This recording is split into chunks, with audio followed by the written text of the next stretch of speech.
Hello and welcome to Manika IAS. Today is 12th of February and we are going to start with the daily current affairs.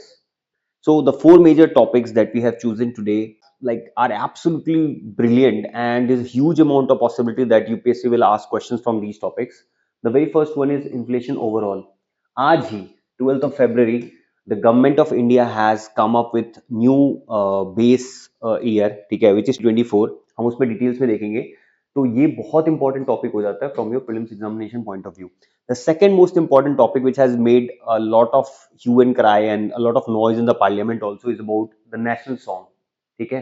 And आज MHA ने guidelines दिया है, जब national anthem और national song एक साथ होगी तो national song will be played first. ठीक है, उसके बारे में डिटेल्स में बात करेंगे.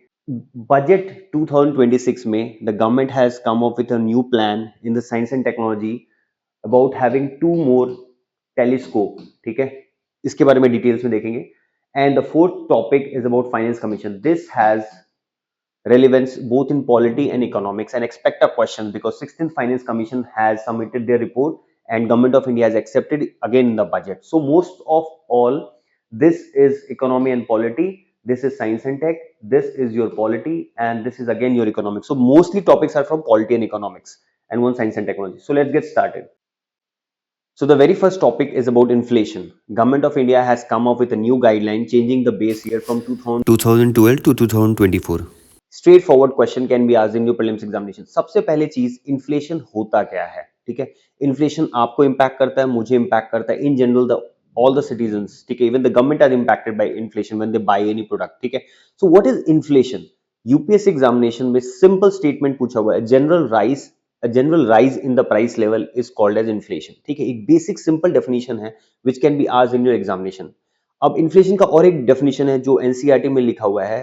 It means too much money chasing too few goods. ठीक है, बहुत सारा पैसा है बट चीज बहुत कम है. ठीक है, तो उसमें क्या होगा, जो प्रोडक्ट है उसके लिए डिमांड ज्यादा बढ़ जाएगा. ठीक है, डिमांड है and there is a lot of money supply, right, तो बहुत ज्यादा इन्फ्लेशन का चांसेस रहेगा. तो that is a basic definition.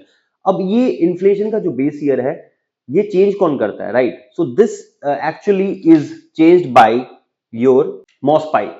What is MOSPI? Is ministry of statistics and programme implementation. ठीक है, तो ये एक मिनिस्ट्री है जो आपके इन्फ्लेशन के डेटा को मंथली बेसिस पे निकालती है, क्वार्टरली बेसिस पे, ईयर ऑन ईयर वो ट्रैक करती है. ठीक है, तो इसका मेन काम है दैट इन्होंने बेस ईयर अभी रिवाइज किया 2012 से 24. This is a fact, again can be asked in your examination. ठीक है, और ये किस पे बेस्ड है? हाउस होल्ड कंजम्पशन एक्सपेंडिचर पे बेस्ड है. ठीक है, house hold consumption expenditure is also a survey done by MOSPI and जो फिगर लिया गया है in order to make sure that the calculation is on a very recent trend is 2023 and 24.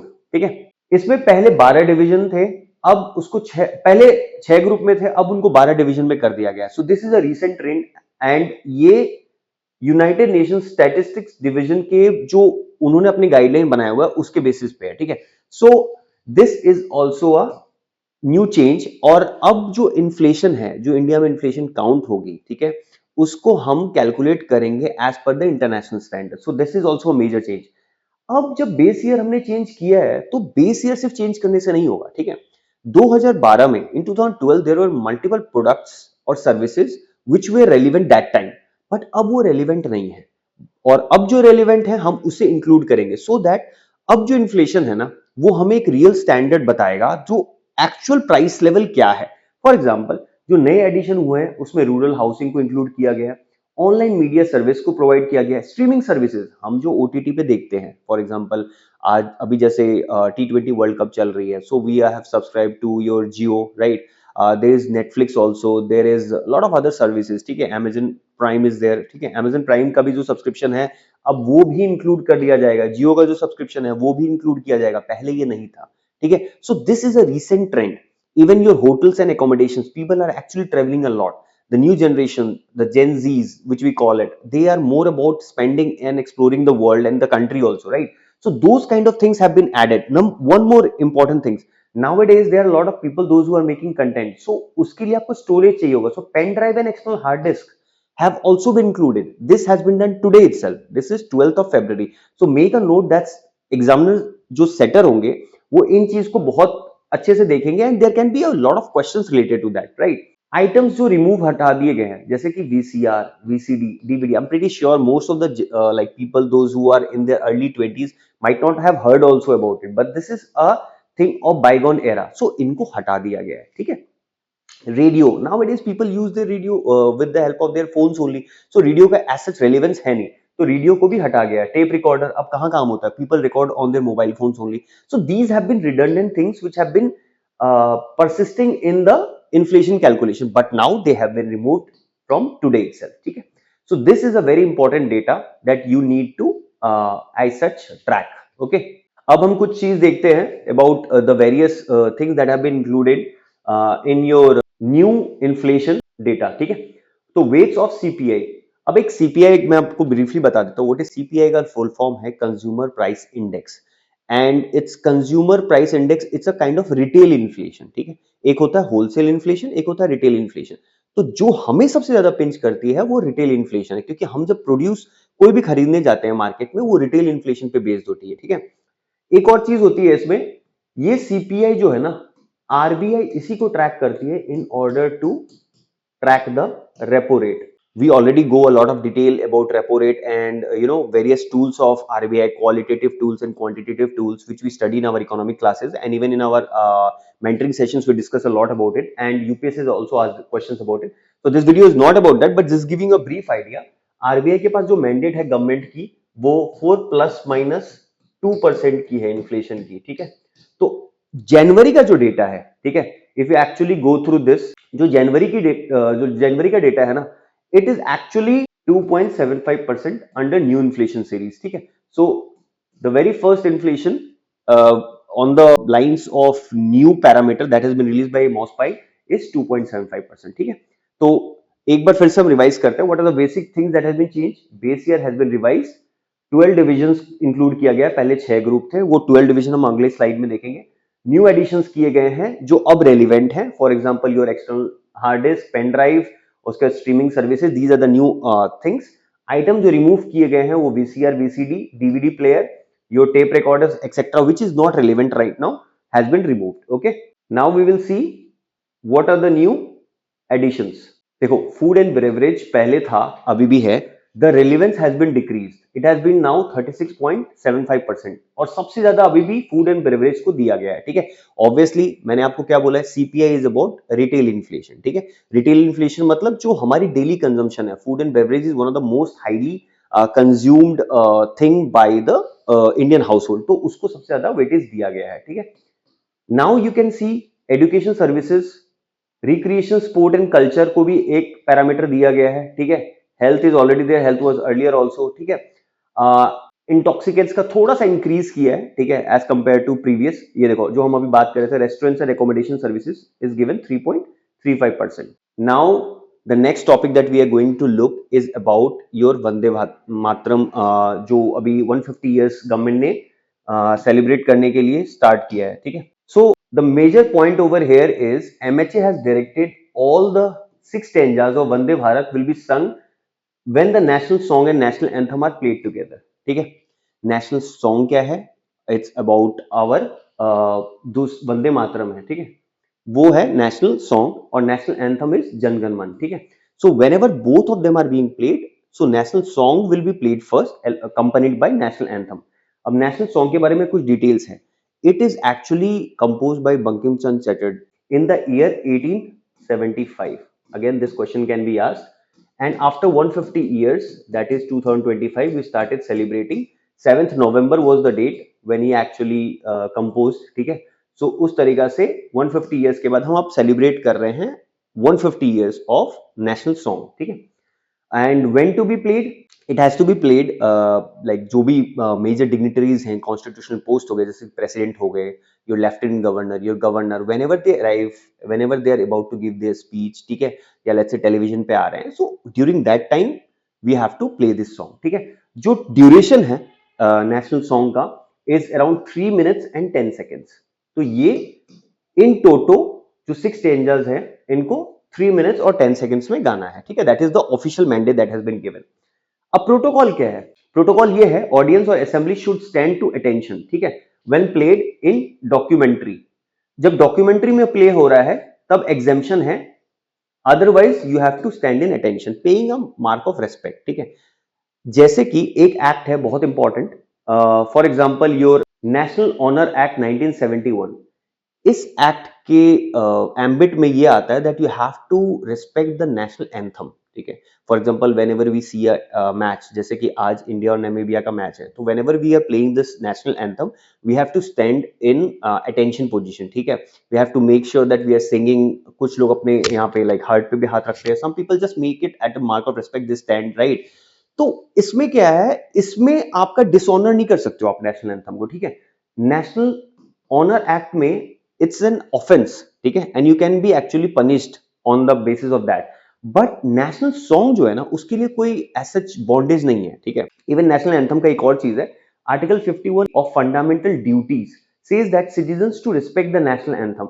But national song के लिए ऐसा कुछ नहीं है, ये नेशनल फ्लैग के लिए भी है, नेशनल एंथम और नेशनल फ्लैग के लिए भी है, ठीक है। National honour act, so you have to abide by that, even article 51 says that you have to mark it as respect. But national anthem, national song के लिए ऐसा कुछ नहीं है। नेशनल सॉन्ग के लिए एक बहुत इंपॉर्टेंट पार्ट है which we see actually in Indian national movement also during the swadeshi movement, ठीक है, और boycott movement during the 1905, 1906, 1907 era, जब मॉडरेट्स और एक्सट्रीमिस्ट, जब भी आप मॉडर्न हिस्ट्री पढ़ते हैं तो हम इसके बारे में बहुत डिटेल में बात करते हैं, तब ये एक्चुअली प्रोमोट किया गया था, ठीक है, by Rabindranath Tagore also. And next slide में हम देखेंगे अबाउट दिस। ये देखो, government of India celebrating 150 years of national song originally written in 1875. Vande Mataram was initially composed independently and later included by Bankim Chand Chatterjee in the novel Anand Math.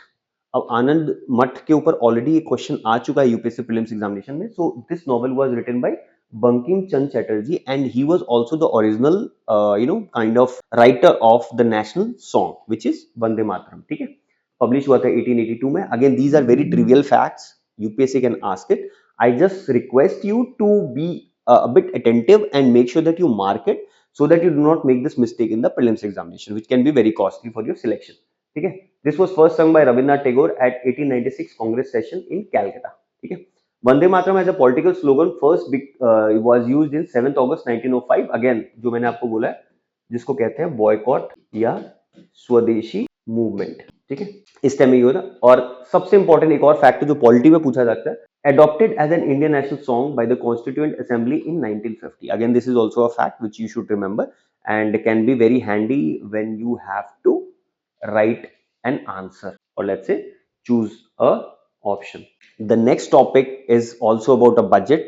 Budget में Madam Nirmala Sitharaman has brought a new thing in the Science and Technology Department which mostly talks about astrophysics. There are two telescopes which are proposed by Government of India, which will be built in a span of 5 to 10 years, and it's about studying the sun as well as the universe, ठीक है। तो इसमें है क्या, basic parameter is in the union budget the government has sanctioned the establishment of two new telescopes. What are the two new telescopes? The first is National Large Solar Telescope NLST. The second is National Large Optical Near Infrared Telescope NLOT, ठीक है। Acronym है, अगर याद करने में आपको दिक्कत होगी तो I just give you a clue. देखो NLST नेशनल लार्ज तो है ये solar telescope, here is solar only, ठीक है। NLT अगर आप याद करोगे S फॉर सोलर, दूसरा है क्या NL, अगेन नेशनल लार्ज, ये तो है ये, O is optical near infrared, बस ये एक एक्स्ट्रा है इसमें, telescope is again the same thing, ठीक है। तो नेशनल लार्ज दोनों में कॉमन है, ऊपर से सोलर है और नीचे ऑप्टिकल नियर इंफ्रारेड है, ठीक है। अब सोलर से मतलब क्या होता है, when we talk about solar it's about studying the sun, ठीक है। आपने देखा भी होगा, if you have gone through your science and technology classes and notes also you must have read about Aditya L1 mission, ठीक है। so why is there a discrepancy between Aditya L1 mission and और ये national large solar telescope क्यों है? so this is ground based, this is on the surface of earth but Aditya L1 is on the Lagrange 1 point, L1 point भी जिसको बोलते हैं हम, ठीक है। So this is the difference between Aditya L1 mission and National Large Solar Telescope. It will be located in Ladakh. Again, Ladakh में क्यों? Because there are a lot of clear visibility is there. ठीक है? जब आप universe की study करते हो तो जो पार्टिकुलेट मैटर है ना, वो थोड़े कम डिस्टर्ब्ड है because it is at a higher elevation, ठीक है। बट इक्वेटोरियल एरियाज में हो, सब ट्रॉपिकल एरियाज में हो, तो वहां थोड़ा डस्ट और माइट्स और लेट्स से थोड़े बहुत जो पोल्यूशन है उसके कारण आपकी विजिबिलिटी कम हो जाती है। That is the difference and that is why it has been placed in Ladakh, ठीक है। It will help in understanding the sun, सबसे इंपॉर्टेंट है, मैच द फॉलोइंग टाइप आएगा।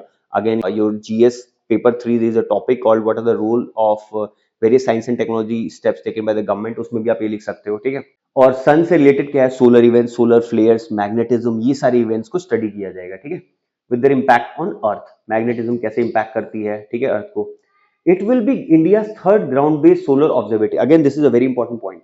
The first one was at Kodaikanal, the second was at Udaipur Rajasthan, and the third is going to be in Ladakh, ठीक है। लद्दाख में है near Pangong सो lake, जहां पे India और चाइना का कुछ skirmishes भी हुए हैं, ठीक है, the Ladakh reason.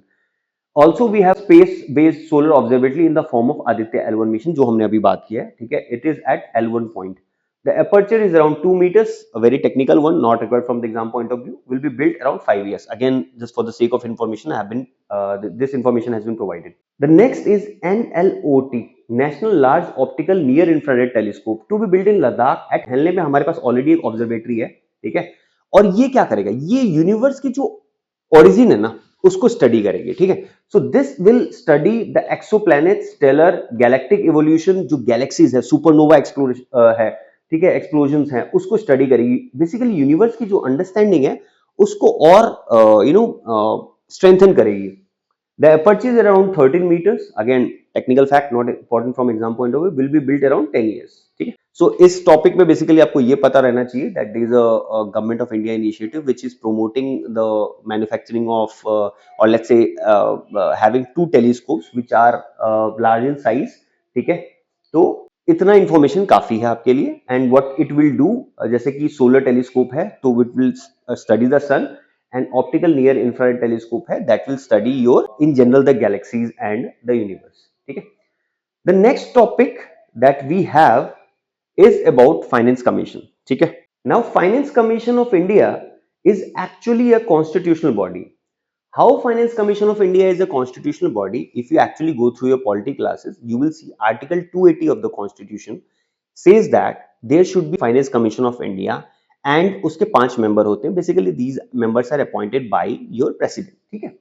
So finance commission का मेजर रोल क्या है, फाइनेंस कमीशन क्यों सेटअप किया जाता है, आर्टिकल 270 में लिखा हुआ है जो भी सेंटर के पास पूल है वो सेंटर को शेयर करना है, मतलब like that pool has to be shared between centre and states, ठीक है।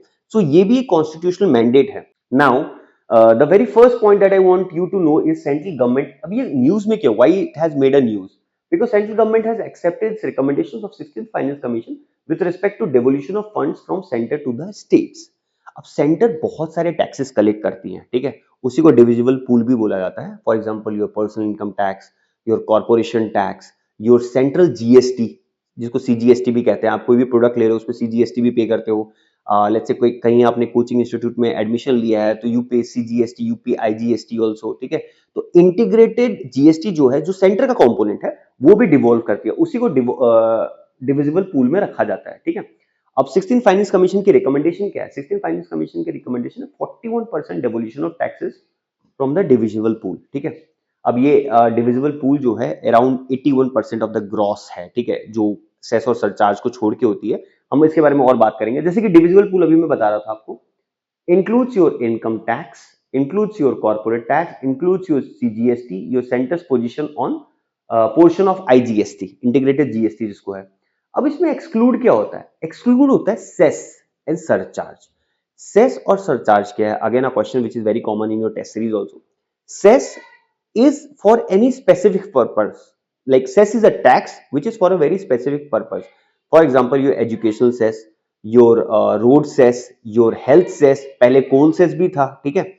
तो उस तरीका से बहुत सारे सेस होते हैं जो स्पेसिफिक पर्पस के लिए यूज किए जाते हैं। This is for a very specific purpose.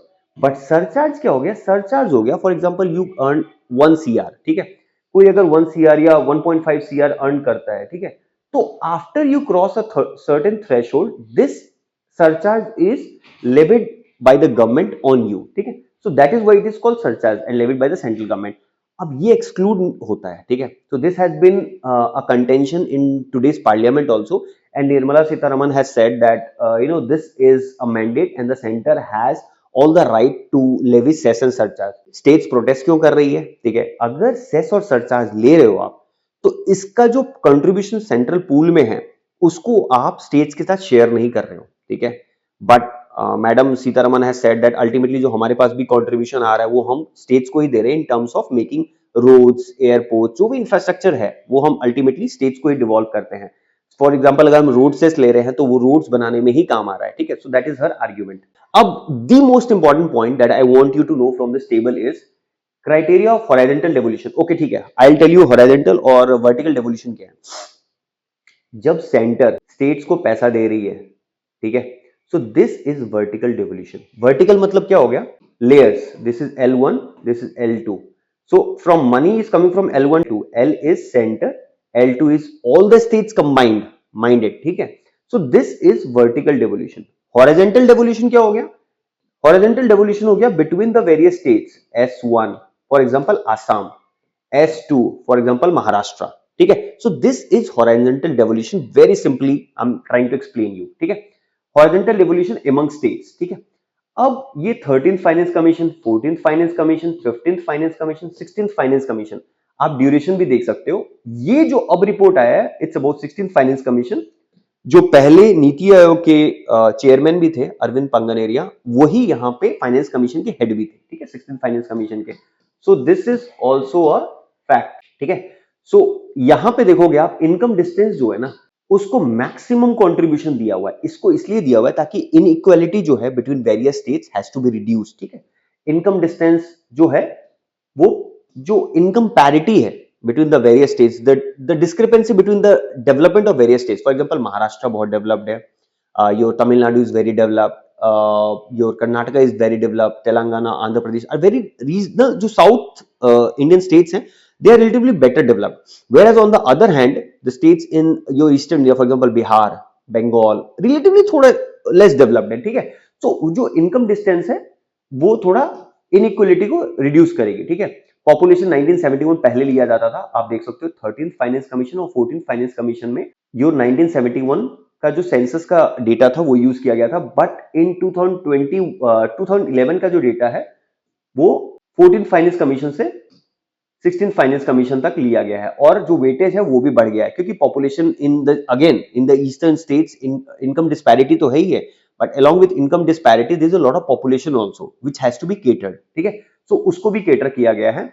Your area in terms of the area coverage, for example UP is a very big state. ठीक है, तो जितना बड़ा स्टेट है उसकी एडमिनिस्ट्रेटिव मशीनरी उतनी बड़ी है and has to have lot of funds for proper governance, so area को भी वेटेज दिया गया है। ठीक है, your forest area has been given, fiscal discipline पहले था अब नहीं है कैलकुलेटेड। ठीक है, and your tax effort is also there. सबसे इंपॉर्टेंट चीज जो है ना, states contribution to GDP, this has been a new addition. ठीक है, ये पहले नहीं है, but in 16th finance commission this has been there.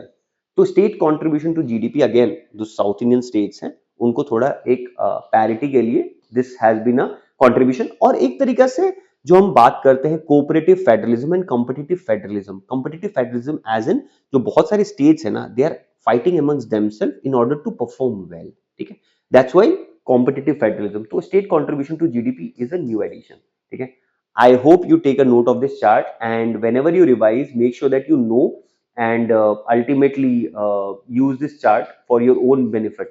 कुछ और फैक्ट्स हैं जो मैं आपको बताना चाहता हूँ जो हमने पहले भी डिस्कस किया है। It's about the various constitutional positions and your ambit of Article 270 and Article ये रहा 280। यहाँ पे मेंशन नहीं है शायद। Article 280 is the article under which Finance Commission is set up। ठीक है, the Constitution provides for the scheme of distribution of net tax proceeds collected by the central government between the center and the states। Finance Commission is set up 5 years under Article 280। Here it is। ठीक है, finance commission is setup every 5 years। जो बहुत सारे अभी तक हमने finance commission देखे हैं। ठीक है, तो उसमें एक ये भी है that it has to be set up every 5 years। देखो यहाँ पे जैसे 13th में है एक। ठीक है, you have 14th finance commission, you have 15th finance commission.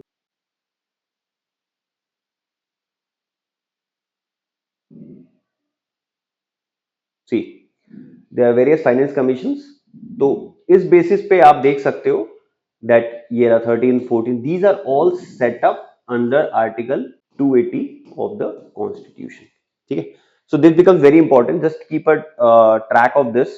So we have already seen vertical devolution क्या है, horizontal devolution क्या है. Note the divisible pool forms 81% जो है 16th Finance Commission का of Centre's gross tax revenue for 2025 to 26 after excluding your session surcharge.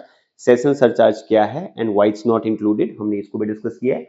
The states should make their efficient. ये एक suggestion है जो न्यूज़पेपर में था.